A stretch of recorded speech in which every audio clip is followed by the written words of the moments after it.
Right now, your phone is showing you exactly where you are. Every turn, every location, every route, it all feels perfectly accurate. But what if, without any warning, that accuracy starts to slip? Not completely broken, just slightly off. A few meters at first, then more. And you don't notice it immediately, because everything still looks normal.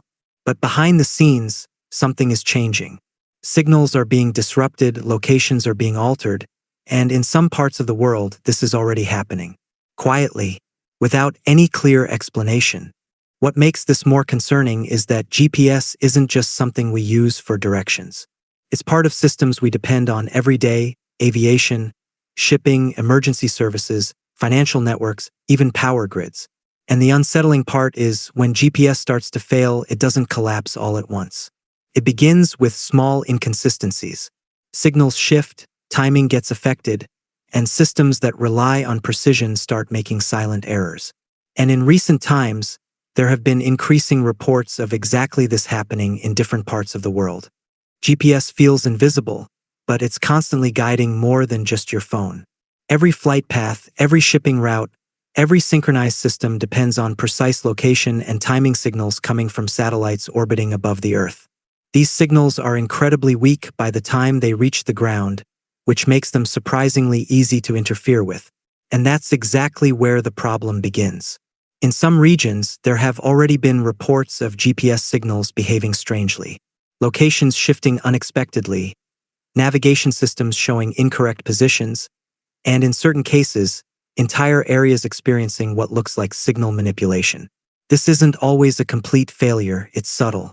And that's what makes it dangerous, because systems continue operating, just with slightly wrong information. For example, ships have been recorded appearing miles away from their actual location on tracking systems. Aircraft pilots have reported navigation inconsistencies mid-flight, forcing them to rely on backup systems. In critical environments, even a small timing error can cause systems to lose synchronization.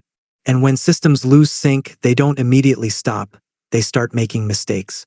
What makes this even more concerning is how this can happen. GPS signals can be disrupted through interference, jamming, or spoofing, where false signals are introduced to mislead receivers. These methods don't require massive infrastructure. In fact, relatively small disruptions can affect large areas, especially when systems are heavily dependent on a single source of truth. And the world today is more dependent on GPS than most people realize. It's not just about navigation. Financial systems rely on precise timing signals for transactions. Power grids use synchronization to maintain stability. Emergency services depend on accurate location data to respond quickly. When GPS becomes unreliable, these systems don't shut down instantly. They start drifting out of alignment. That's the real risk. Not a sudden collapse, but a gradual breakdown where everything still appears functional, but isn't entirely accurate. And when multiple systems begin to drift at the same time, the impact becomes much larger than a simple navigation error.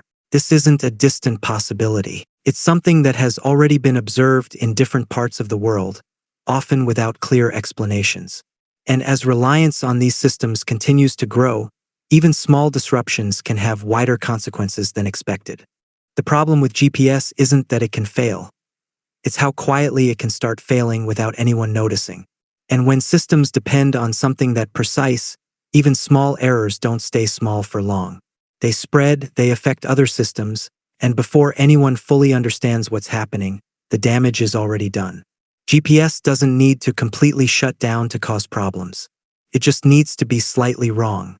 And if that's already happening in parts of the world, the real question isn't if it gets worse, it's when.